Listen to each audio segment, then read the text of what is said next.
اللهم صل على سيدنا ومولانا محمد اللهم صل على السلام علیکم ورحمۃ اللہ وبرکاتہ۔ محترم ناظرین کرام، ماہ رجب المرجب کی نسبت سے تذکرہ سلطان الہند عطائے رسول حضرت خواجہ معین الدین چشتی حسن سنجری رحمۃ اللہ تعالیٰ علیہ کا ذکر خیر کرنے کی سعادت حاصل کی جا رہی ہے۔ حضرت خواجہ معین الدین چشتی اجمیری رحمۃ اللہ تعالیٰ علیہ دنیا علم و معرفت کا ایک بہت بڑا نام، اور آپ کے قدموں کی برکت سے ہندوستان کے کونے کونے میں اسلام کی شعائیں آج ہمیں نظر آتی ہے، اسلام کی روشنی نظر آتی ہے۔ حضرت خواجہ غریب نواز رحمۃ اللہ تعالیٰ علیہ عظیم خانوادے میں آپ کی ولادت باسعادت ہوئی۔ والدہ ماجدہ کی طرف سے آپ حسینی ہیں، اور والد ماجد کی طرف سے آپ حسینی ہیں، اور والدہ ماجدہ کی جانب سے حسنی ہیں۔ حضرت خواجہ معین الدین چشتی اجمیری رحمۃ اللہ تعالیٰ علیہ غریب نواز سرکار رحمۃ اللہ علیہ جب آپ کی عمر مبارک 15 برس کی ہوئی تو آپ کے والد ماجد دنیا سے رخصت ہو چکے تھے۔ سیرت نگار لکھتے ہیں کہ آپ کی ولادت کے حوالے سے 536 ہجری میں آپ کی ولادت باسعادت ہوئی، اور ابتدائی تعلیم، تربیت، پرورش یہ ساری آپ کے والدین ماجدین کریمین نے فرمائی ہے۔ والد ماجد کی دنیا سے رخصتی کے بعد آپ کی حیات میں ایک نمایاں تبدیلی آئی۔ مورخین لکھتے ہیں کہ ایک مرتبہ آپ اپنے اس باغ میں جو آپ کو وراثت میں ملا تھا اس میں آپ کام میں مصروف تھے۔ ایک مرد قلندر حضرت شیخ ابراہیم قندوزی علیہ رحمہ کا وہاں سے گزر ہوتا ہے۔ حضرت غریب نواز رحمۃ اللہ تعالی جب دیکھتے ہیں تو بڑے ہی ادب و احترام کے ساتھ ان کو اپنے باغ میں لے آتے ہیں، اور ایک سایہ دار درخت کے نیچے ان کو بٹھا کر انتہائی ادب و احترام کے ساتھ ان کی خدمت میں انگور کے خوشے پیش کرتے ہیں۔ اس نوجوان کے ادب، اخلاق اور یہ خاطر تواضع سے وہ مرد قلندر بے انتہا متاثر ہوتے ہیں، اور وہ اپنے پاس سے ایک کھلی یا ایک روٹی کا ٹکڑا نکالتے ہیں، اپنے منہ میں چباتے ہیں، پھر واپس حضرت غریب نواز کے منہ میں وہ داخل فرماتے ہیں، جس کی برکت یہ ظاہر ہوتی ہے کہ حضرت غریب نواز رحمۃ اللہ تعالیٰ علیہ کا قلب انوار الہی سے جلوگر ہو جاتا ہے، اور پھر آپ کی تبدیلی کا یہ اثر ہوتا ہے کہ جو آپ کی مالی وراثت میں جو آپ کو مال ملا تھا، جو باغ اور پنچکی، وہ سارا سب کچھ آپ فروخت کرتے ہیں، سارا مال غربا میں، مساکین میں، راہ خدا میں خرچ کر کر آپ اعلیٰ علوم کی تکمیل کے لیے یا اس کے حصول کے لیے اپنے سفر کو شروع فرماتے ہیں۔ محترم ناظرین کرام، حضرت غریب نواز رحمۃ اللہ تعالی کی اس نمایاں تبدیلی میں ایک دوسری وجہ یہ بھی بتائی جاتی ہے کہ آپ کے وطن مالوف پر تاتاریوں نے جو حملہ کیا اور جو ظلم و ستم کے پہاڑ ڈھائے، تو وہ جو سب کچھ آپ نے اپنی آنکھوں سے وہ ظلم و ستم کو ہوتے دیکھا تھا، جس کی وجہ سے آپ کے قلب و ذہن پر اس کا بڑا گہرا اثر پڑا، اور اس کے بعد آپ کا دل دنیا سے متنفر ہو گیا۔ چنانچہ آپ جو ہے یہ سارا مال فروخت کر کے راہ خدا میں وقف کرتے ہیں، اور اس کے بعد جو ہے تحصیل علوم کے لیے آپ والدہ ماجدہ سے اجازت لے کر سمرقند کا رخ کرتے ہیں۔ سمرقند میں، بخارا میں، وہاں پر بڑے بڑے اہل علم کی خدمت میں پہنچتے ہیں، مفسرین، محدثین سے آپ وہاں پر تمام ظاہری علوم کی تکمیل فرماتے ہیں۔ اول تو آپ کلام مجید حفظ فرماتے ہیں، پھر اس کے بعد تمام اس دور کے علوم متداولہ کو آپ حاصل فرماتے ہیں، پھر اس میں مہارت کامل، مہارت تامہ بھی آپ کو حاصل ہو جاتی ہے دیکھتے دیکھتے۔ اس کے بعد آپ پھر اپنے ظاہری مراحل کی تکمیل، باطنی مراحل کی تکمیل کے لیے مرشد کامل کی تلاش کے نکلتے ہیں۔ حضرت خواجہ عثمان ہاروانی علیہ رحمہ کی خدمت میں پہنچتے ہیں، اور وہاں پر آپ کا مقصد پورا ہو جاتا ہے اور آپ کی دل کو تسکین مل جاتی ہے۔ چنانچہ آپ حضرت خواجہ عثمان ہاروانی کی خدمت میں پہنچ کر بیعت فرماتے ہیں، اور اس کے بعد ایک عرصہ وہیں پر آپ اپنے پیر و مرشد کی بارگاہ میں گزارتے ہیں۔ پھر ایک وقت گزرنے کے بعد آپ کو اپنے مرشد کامل سے نعمت خلافت بھی میسر آ جاتی ہے، لیکن اس کے باوجود غریب نواز علیہ رحمت و رضوان کی اپنے مرشد سے جو عقیدت اور جو گہری وابستگی تھی، اس حوالے سے آپ کے سیرت نگار لکھتے ہیں قریباً 20 سال آپ اپنے مرشد کامل کی صحبت میں رہے، ان کی خدمت میں رہے، سفر میں، حضر میں، ہمیشہ اپنے مرشد کامل کی صحبت میں رہے۔ جب مرشد کامل آپ کو اجازت دیتے ہیں دیگر مقامات کی سفر کا، تو چنانچہ آپ دیگر اسلامی ممالک کا سفر کرتے ہیں، جیسے حرمین شریفین، حجاز مقدس، مکہ مکرمہ، مدینہ طیبہ اور دیگر جو اطراف و اکناف کے جو اسلامی جو علاقے تھے، وہاں کی آپ سیر و سیاحت فرماتے ہیں، اور پھر واپس جب عراق سے ہوتے ہوئے جب آپ ہندوستان کی طرف رخ کرتے ہیں، تو اس سفر میں سیرت نگار لکھتے ہیں کہ جہاں آپ نے بڑے بڑے علماء سے، بڑے بڑے صوفیاء سے جہاں پر آپ اکتساب فیض فرماتے ہیں، وہیں پر سلطان الاولیاء، سردار اولیاء، قطب ربانی، محبوب سبحانی، قندیل نورانی، حضور سیدنا غوث اعظم شیخ عبد القادر جیلانی رحمۃ اللہ تعالی علیہ کی خدمت اقدس میں بھی آپ پہنچتے ہیں، بغداد کی سرزمین پر، اور یہاں تک بیان کیا جاتا ہے کہ 57 روز تک آپ حضرت پیران پیر کے ساتھ ایک حجرہ شریف میں آپ قیام فرماتے ہیں، یعنی 57 روز مسلسل دن و رات آپ حضرت غوث اعظم دستگیر کی صحبت بابرکت میں آپ اپنے دن و رات کو گزارتے ہیں۔ پھر وہاں سے آپ نکل کر جب اس طرف ہندوستان کا رخ کرتے ہیں، تو وہاں سے آپ ملتان سے ہوتے ہوئے تشریف لاتے ہیں، اور آپ جانتے ہیں کہ جو ہندوستان کا جو علاقہ اس زمانے میں جو متحدہ ہندوستان کہلاتا ہے، اور یہاں پر جو ابتدائی بزرگ جن کا نام ہمیں ملتا ہے حضرت علی حجویری رحمۃ اللہ تعالی علیہ، یہ بزرگ کی بارگاہ میں بھی آپ وہاں پر کچھ دن قیام فرماتے ہیں، وہاں سے بھی آپ اکتساب فیض فرماتے ہوئے پھر آپ دہلی کا جو ہے رخ فرماتے ہیں۔ حاضرین گرامی قدر، یہ سفر مسلسل چل رہا ہے، دہلی سے پھر اجمیر کی طرف آپ کا یہ سفر آگے بڑھتا ہے۔ یہاں تک بیان کیا جاتا ہے کہ دہلی سے اجمیر کے سفر کے درمیان میں غریب نواز کا جو اخلاق تھا، جو کردار تھا، جو ان کا چلنا پھرنا، اٹھنا بیٹھنا، جو ان کی ادائیں تھی، وہ گویا کہ رسول رحمت صلی اللہ تعالی علیہ وسلم کی ایک ایک ادا کو انہوں نے اپنے اندر پیوست کر لیا تھا، سنت رسول کے پیکر بن چکے تھے، اور اپنے ہر عمل سے، جن کے غریب نواز کے ہر عمل سے جو ہے نبی رحمت صلی اللہ علیہ وسلم کے عمل کی، حضور کے کردار کی یاد آ جاتی تھی، وہ کردار کی مہک کردار رسول کی مہک جن کے کردار میں نمایاں طور پر محسوس ہوتی تھی، وہ غریب نواز رحمۃ اللہ تعالی علیہ جب دہلی سے اجمیر کے لیے جب سفر فرماتے ہیں، تو اس سفر میں بیان کیا جاتا ہے کہ قریباً محض آپ کے اخلاق و کردار کی بنیاد پر 1 لاکھ افراد آپ کے ہاتھ پر مشرف با اسلام ہو جاتے ہیں۔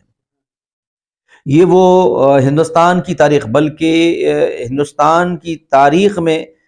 جو اسلام کی اشاعت ہے، اشاعت اسلام کا جو مرحلہ ہے، اس کے اندر حضرت معین الدین چشتی اجمیری غریب نواز رحمۃ اللہ تعالی علیہ کا انتہائی اہم ترین اور نمایاں کردار ہے،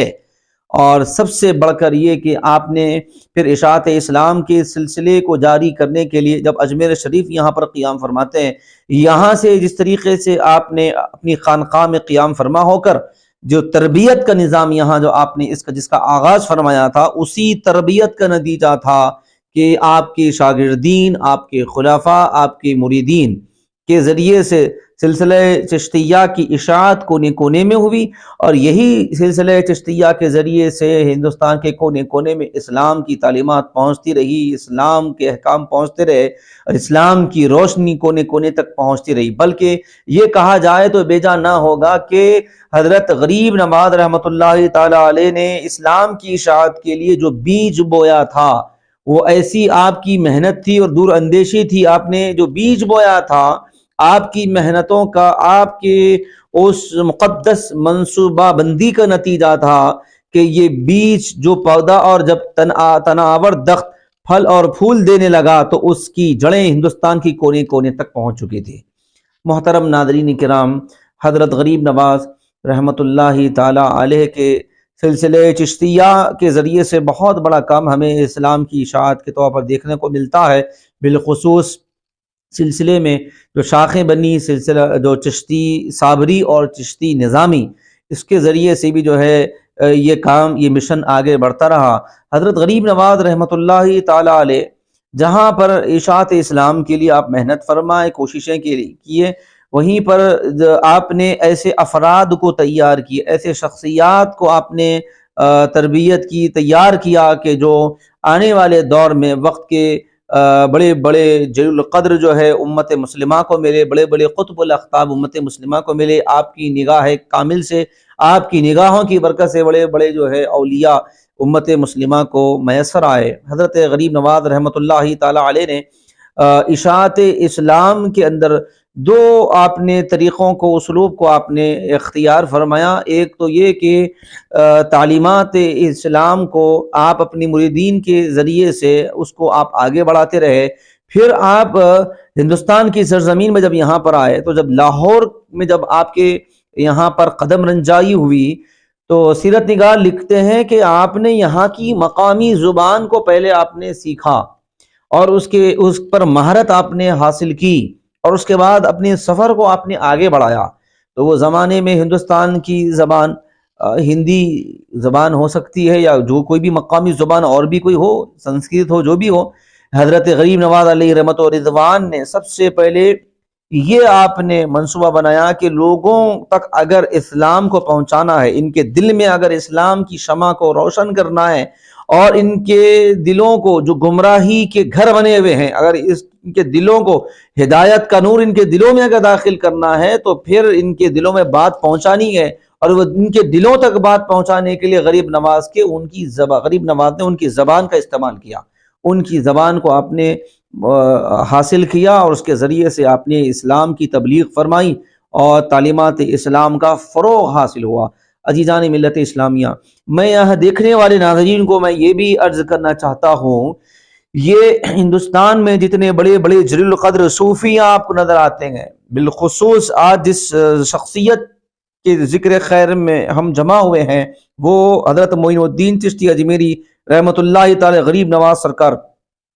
تو حضرت غریب نواز رحمۃ اللہ تعالی علیہ کا جو کردار رہا ہے، پاکیزہ کردار رہا ہے،